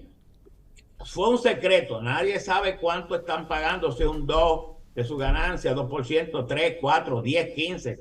Lo que sí sabemos es que el recaudo es menor. De 2.200 millones estamos en 1.500 millones. Estamos en mucho menos de lo que se esperaba. Un golpe bien fuerte, ¿sí? Sí, un golpetazo. Y no sabemos en el futuro cuál va a ser esa tendencia, si seguirá de esas corporaciones foráneas en Puerto Rico. Lo cierto es que los compromisos que se están adjudicando cada vez más, con menos recaudo, de pagar el servicio de deuda aminorado, reestructurado, de 1.150 millones, abonar al fondo de fideicomiso de 1.000 millones y pagar el Paygo System, se sobrepasan los 3.200 millones, que es lo mismo que teníamos que pagar anteriormente. Ahora la estructura del pago, en vez de ser todo servicio de deuda, cambia a 3 componentes. ¿Ves? Así que el recaudo tiene que mantenerse en ciertos niveles del gobierno para poder pagar esos compromisos. Oye, Alameda, te quería hacer un comentario, que aunque el IBU se mantuvo siempre, ¿verdad? En el año pasado fiscal, fueron 2.400 millones, casi 2.500 millones de dólares que recaudó el IBU, y en este año pasado, pues fueron casi 2.650 millones, o sea que aumentó, ¿verdad? Ahora, cuando vamos a la partida de arbitrios totales, el año pasado fueron 3.200 millones de pesos. 3.200 millones de pesos. Y este año son 2.900 millones de dólares. Fíjate que ha habido una merma en los arbitrios. Es el efecto de la ley 154, la ley que tiene que ver con porque esos arbitrios también afectan. Sí, están afectados ahí. Así que lo cierto es que tienes un componente aquí. El IBU se nota como un aumento significativo, pero en cierta medida es el aumento de la inflación, ¿verdad? Recuérdate que si tú pagas por una botella de agua 7 centavos de IBU y la botella de agua ahora en vez de $1 vale $2, tú pagas 14 centavos. No estás consumiendo más botellas de agua, es la misma, lo único que es el precio duplicado y lo que pagas al IBU es duplicado. Okay. Así que hay un efecto inflacionario ahí. Que en cierta medida se nota. No es que haya más gente comprando y que sea más efectivo Hacienda. No, el efecto inflacionario está metido ahí. Sí. Oye, Alameda, también habías planteado, ¿verdad? Como tema de discusión, el asunto de que, bueno, que el gobierno de Puerto Rico, pues alegadamente era muy grande. Y tú la semana pasada lo habías planteado, pero en esta ocasión quieres traer al detalle de que en efecto no lo es, y has hecho una evaluación con respecto a estados de los Estados Unidos que tienen la población similar a la de Puerto Rico y el tamaño del estado allá, ¿verdad? Entonces tú también planteas que el gobierno viene a ofrecer servicios, por lo tanto serían la cantidad de empleados que tiene el estado versus en relación con la población, porque esos empleados lo que hacen es ofrecerle servicios a esa población. Eso es así. Sí, mira, el hecho de que el gobierno es grande, y es el problema, viene fundamentalmente desde hace mucho tiempo. Yo estudiaba en Estados Unidos en los años 1980, en la Universidad de Rutgers, que es la Universidad del Estado de New Jersey. También estudié en la Universidad de Princeton, ¿verdad? Por cierto, muy cara, no podía mantener eso. Pero había un profesor que discutía siempre que habría que ver el Estado más que en su grandeza, es que las decisiones del Estado sean efectivas. Que en Puerto Rico lo que se discutía siempre es que el gobierno es grande. Y de hecho vino aquí Alex Kaiser y dijo, el gobierno es grande. Pero siempre yo le digo, ¿cuán grande es grande? ¿Cómo tú mides la grandeza? ¿Cuál es el criterio? ¿Verdad? Porque la gente me dice, yo no pude entrar al recinto de Mayagüez.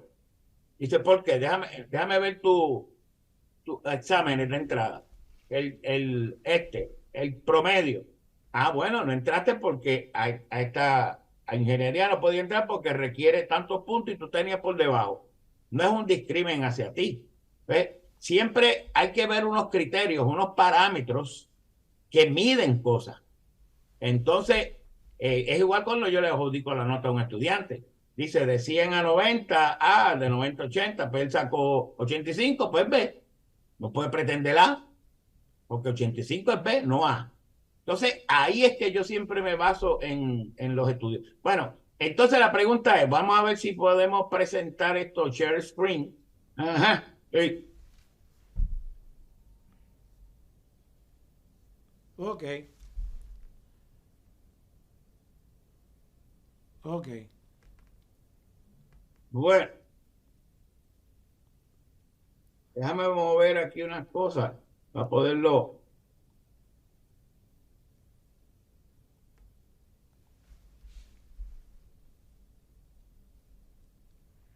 Ok, mira, ahí están las palmas, no tienen nada que ver con partidos políticos, eso fue que, como decía un amigo mío, tiene las palmas, la más grande, tiene que ser la más gorda para que represente. Eso es trópico. Este es el trópico, claro. Es para que no.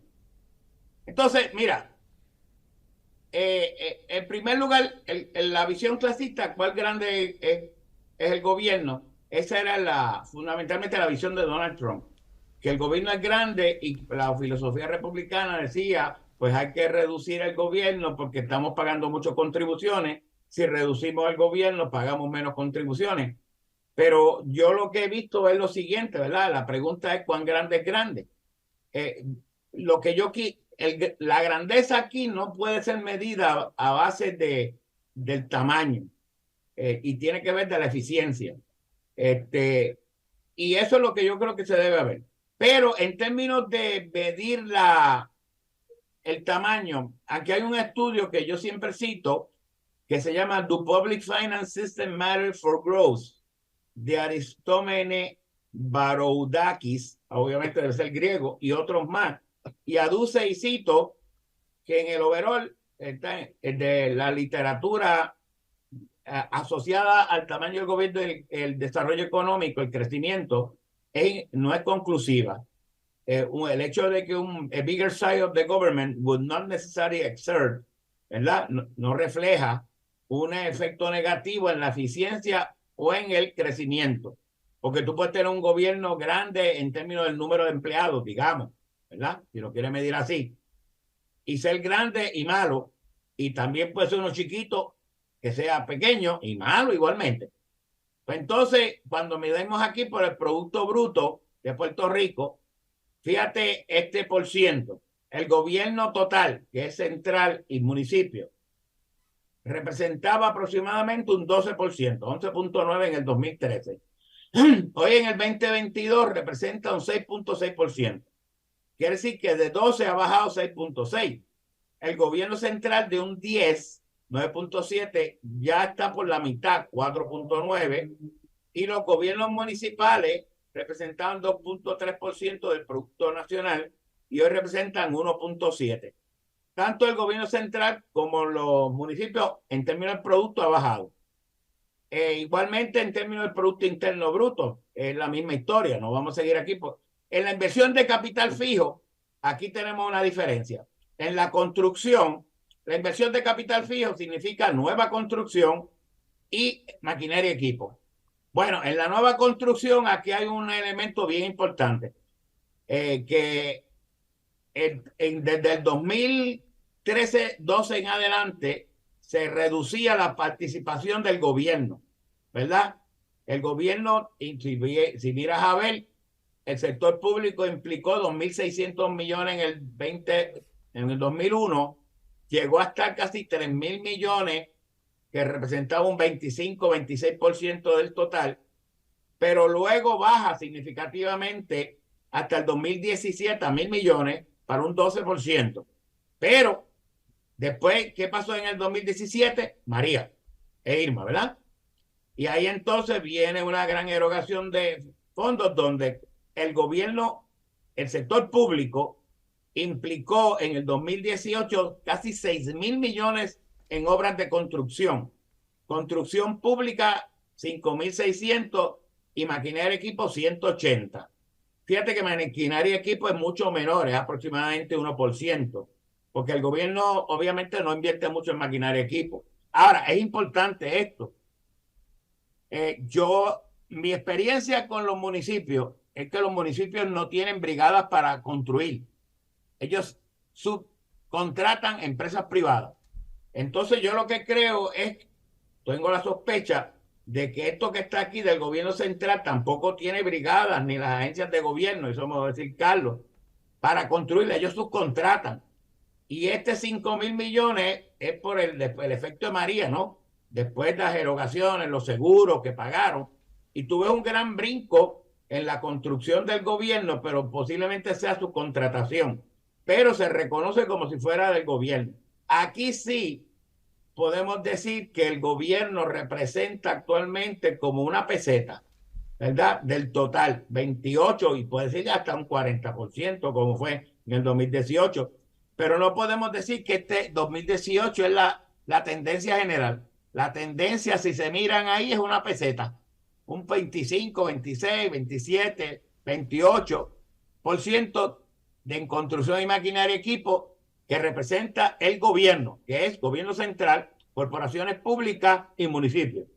Un problema, que yo lo he dicho muchas veces porque me pasó y me tocó vivirlo en el epicentro, es que hemos sido muy eficientes en decir, pues hay que reducir el gobierno, y es como meter todo en un saco. Son 140, 150 agencias y todas son grandes, pero no se hace una evaluación de qué hace cada agencia, porque quizás unas tienen, sí, mucha gente, y otras aún en esas situaciones necesita más gente. Mira, agricultura para los años 2000 tenía 2.600 empleados y había muchos programas y cosas que se cerraron.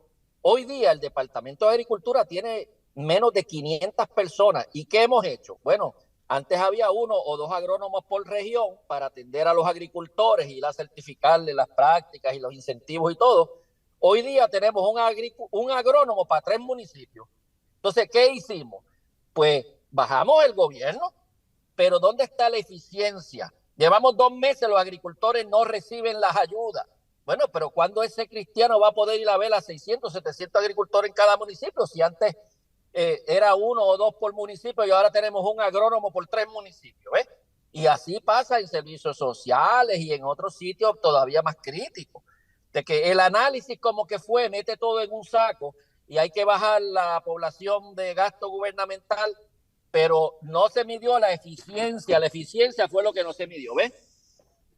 Una cosa que yo he visto y que yo creo que yo discutimos aquí es que en el presupuesto tú ves que se bajan los empleados públicos, como vamos a enseñar ahora, pero no baja el presupuesto porque se tradujo muchas de esas tareas de esos empleados públicos que se fueron, se pensionaron o lo votaron, lo que sea.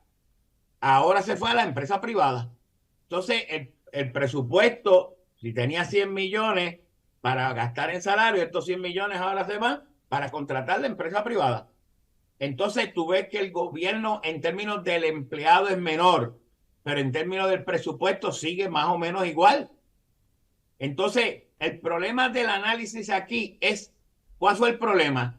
Que tradujimos a la siguiente ecuación. Es grande, es malo. Chiquito, es bueno. Y el problema no es cuál es la métrica de grandeza aquí, ¿verdad? Es que el problema es una de toma de decisiones. Tú puedes tener un gobierno grande, corrupto, y uno chiquito igual de corrupto. Y esa es otra dimensión de la corrupción, ¿verdad? Que te hace y te abulta el pago del presupuesto, tanto de los municipios como de los gobiernos centrales. Pero el hecho de que tengan menos empleados no significa que no siga la corrupción. Puede seguir igual. Bueno, pues veamos a ver. De acuerdo. Vamos a ver el empleo para que ustedes lo vean. Si están viendo esta gráfica, vamos a ver esta gráfica, no esta. Mire, el empleo del gobierno se divide en el gobierno central, ¿verdad? De Lela y sus corporaciones, que está bajo el ejecutivo, los gobiernos municipales y el gobierno federal aquí. Eso es la métrica que tiene el Departamento del Trabajo. En el 2005, el total de empleo era 300,000. Hoy, en el 2022, 195,000. Han bajado el gobierno total, las tres componentes, 113,300 personas. El porciento es 36.8% menos. El gobierno central, que es el que se le acusaba de batatero político, de 230,000, mire el dato, a 127,000. Se han perdido sobre 100,000 empleos para un 45% menor. Los gobiernos municipales han bajado de 63,100 a 48,900 para unos 14,200, un 22.5. Y el gobierno federal, ese ha sido contrario, de unos 14,900 a 18,000, ese aumentó 23%. Fíjate entonces que el componente local del gobierno central y municipal se ha reducido según estas estadísticas. Y vamos a la comparación, porque aquí es que yo quiero comparar a Puerto Rico. Esta es la gráfica, como ustedes pueden ver, la reducción y la tendencia de reducción del gobierno central. Entonces vamos a ver esta gráfica.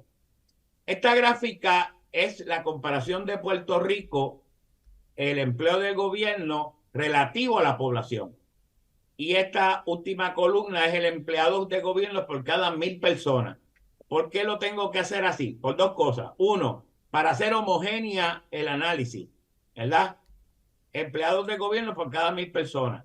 Segundo, porque el empleado de gobierno atiende a la población.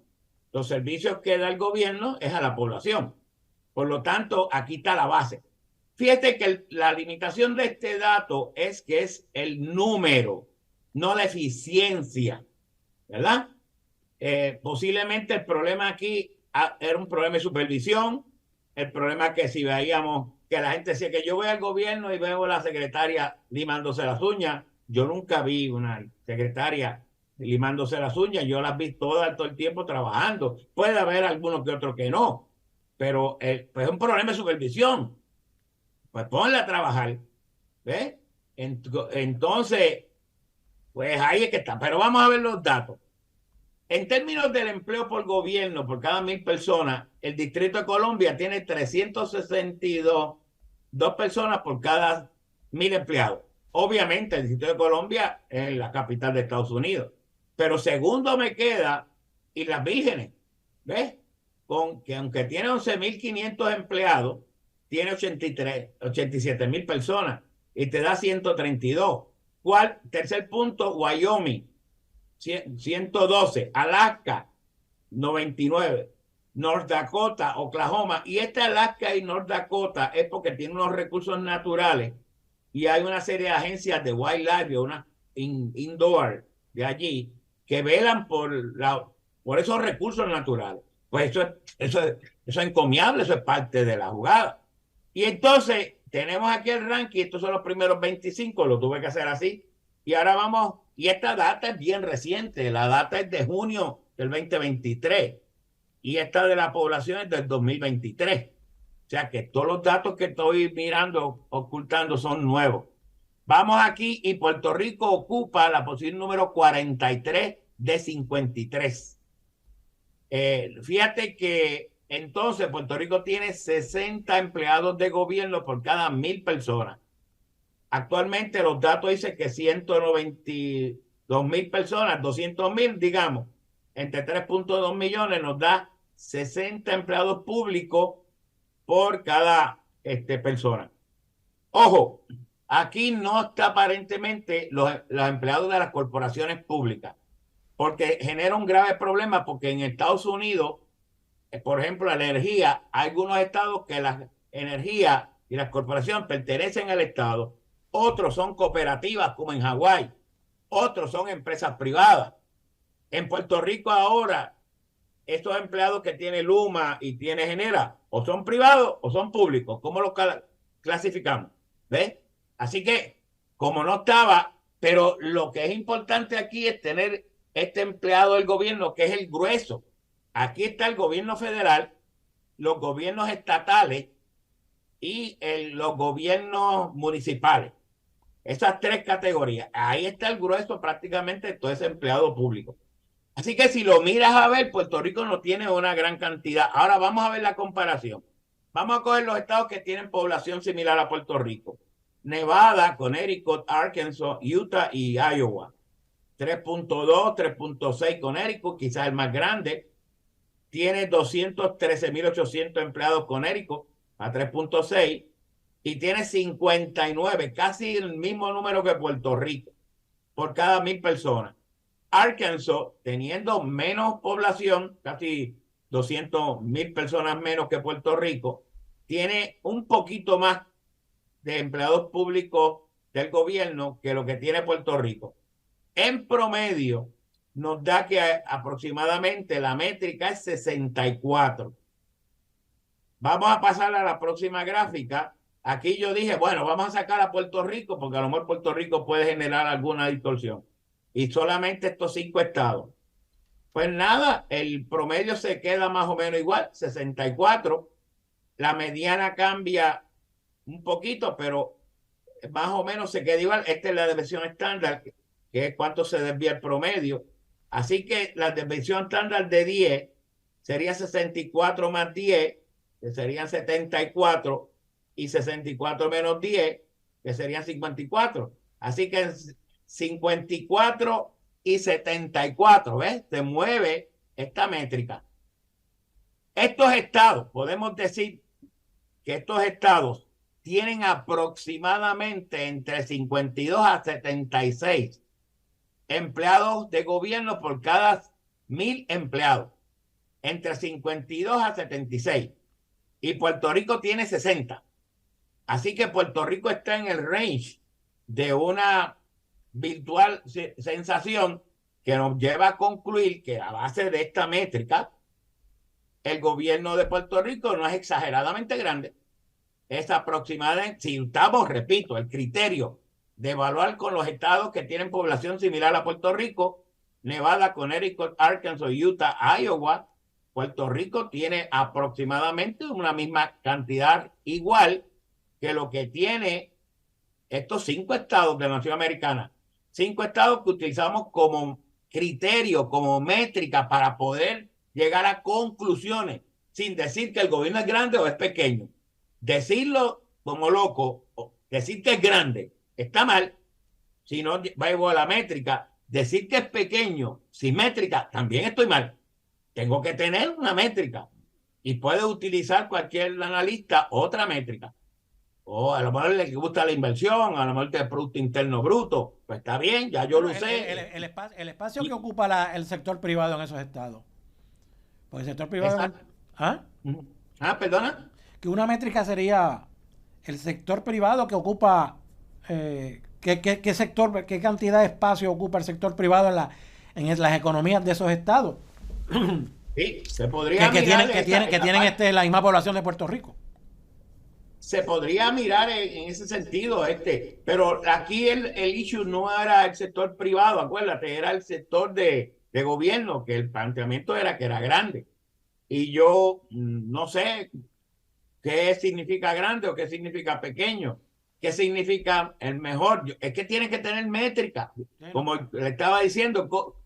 Pues si tú vas a aceptar a una persona al recinto de Mayagüez o cualquier universidad, tiene que tener una métrica, tiene que tener unos exámenes, un valor de los exámenes, promedio, y haces un menjunje de todos esos criterios y te evalúan para tú entrar o salir de esa métrica en la Universidad de Puerto Rico. Y esto en todos lados. Tenemos que tener métricas de evaluación, claro, ¿verdad? Cuando te cogen a ti guiando y claro, cuando el guardia te para, dice 65 y tú vas a 65, pues no te pueden hacer nada. Sí. Porque pero si pasas de eso, bueno, pues ahí está el problema. ¿Ves que tenemos métricas? Y aquí es lo que yo digo, decir cosas, es grande, es pequeño, pero ¿cómo lo medimos? Sí. ¿A base de qué? Sí, no, está bien, está bien. Yo plantearlo del sector privado porque en la medida que el gobierno pues, tiene 20 o tiene 60 o tiene 70, el pago de esos salarios y de esos beneficios viene de las contribuciones que se le impone a los individuos y a las empresas. Y si el sector, si el sector privado... Aquí, ajá. Sí, pero el Estado genera una serie de servicios esenciales y de evaluación de la toma de decisiones que tienen que ver con el desarrollo económico, los permisos. Aquí lo que siempre se ha evaluado para mí es la eficiencia del gobierno tomando decisiones. Si tú tomas un permiso, solicitas un permiso y se tarda demasiado, pues obviamente hay otros estados o otros lugares que pueden tomar en menos tiempo ese permiso que te van a dar. Pero yo siempre le decía a unos amigos míos que decía, ahora con Luis Fortuño tú verás cómo van a avanzar y tendremoslo. Pero yo digo, pero es que hay decisiones que la toma el gobierno federal.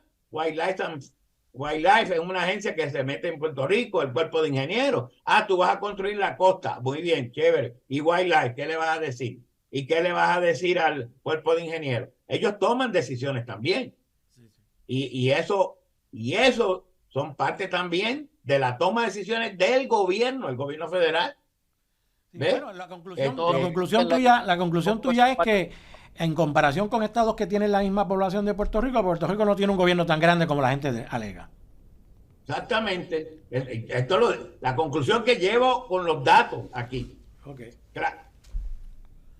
Sí. Claro, les recuerdo que aquí no están las corporaciones públicas, aparentemente, pues no está en el gobierno central. No sé si las incluye el gobierno central, yo creo que no.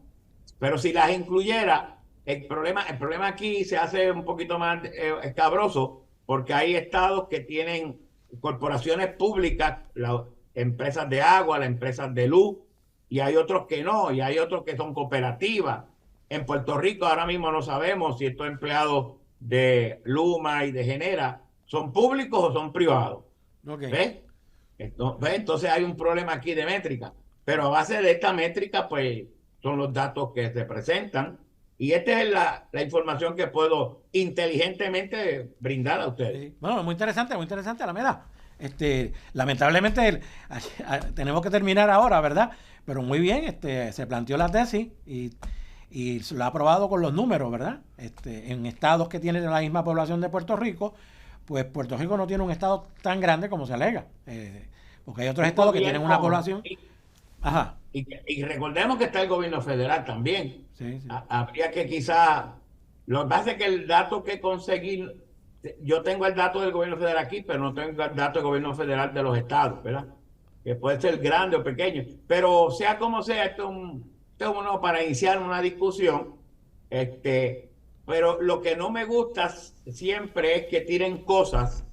Kaiser, por ejemplo, te dice de los fondos federales, pero si es que Puerto Rico recibe muchos fondos federales, pero si es que esa es la política fiscal de Estados Unidos. Estados Unidos dijo, cuando hay pandemia, cuando el huracán María, asignó a Puerto Rico. ¿Y qué van a decir los alcaldes? No lo envíe, que esta gente no trabaja, que esta gente no lo reciben. Si es parte si decimos que no, lo envían después más nada, lo más seguro. Esa es la toma, lo que puedo decir. Gracias. Pues está bien, gracias Alameda. Me pareció muy interesante. Sin duda. Es la diferencia de hablar con gente que hablan con números, ¿ves? Así uno va claro hacia dónde debe ir. Okay. Claro, y Quadacar puedes buscar los números, yo se los doy, están ahí en el internet, y el análisis está claro, yo no estoy escondiendo nada por favorecer a nadie. Y esa es la razón del análisis económico, y como economista es lo que trato de hacer de manera siempre objetiva. Ok, pues gracias Alameda por los comentarios tuyos. Bien. Nos vemos. Bueno, nos vemos, bien. Bueno, ha llegado a su fin el Informe Semanal esta semana. Hay que decir, ¿verdad?, que Informe Semanal llega a ustedes por el apoyo del Café Don Pello, el Museo del Café, la procesadora de leche suiza Dairy, que esta semana anunció un acuerdo con el Coliseo de Puerto Rico, que lo que provoca es que los productos de Suiza, jugos, ¿verdad?, y leches y otros productos de Suiza se van a vender en el Coliseo para acompañar alimentos y bebidas embriagantes. De manera que es un buen alcance, ¿verdad?, de estos productos de Suiza Dairy que son de alta calidad. Y además también llega a ustedes este programa por el apoyo del Hospital Veterinario San Francisco de Asís en Atillo. Vamos a un mensaje y vamos en la etapa final de Informe Semanal. Se cumplen 80 años de sabor y nutrición. Alimentando familias en cada generación. Son 80 el son de Suiza. Y así lo vamos a celebrar. Son 80 el 8 son de décadas Suiza. llevando nutrición y calidad. Son 80 el son de Suiza. Desde el abuelo hasta el jovencito, Suiza sigue alimentando el corazón de Puerto Rico. Bueno, le damos las gracias a José González Freire, ¿verdad?, a Carlos Flores, a Alameda, y excusamos al señor Edmundo Rosalí, que no pudo entrar, que tuvo la intención de hacerlo, pero no pudo por dificultades técnicas, de manera que será hasta otra ocasión. Hasta aquí Informe Semanal esta semana, nos vemos la semana próxima. Este es Informe Semanal, un acercamiento a los eventos en la industria de la agricultura, en los seguros y en la economía, con el periodista Miguel Díaz Román, el doctor José Alameda y el exsecretario de Agricultura, Carlos Flores Ortega. Informe Semanal.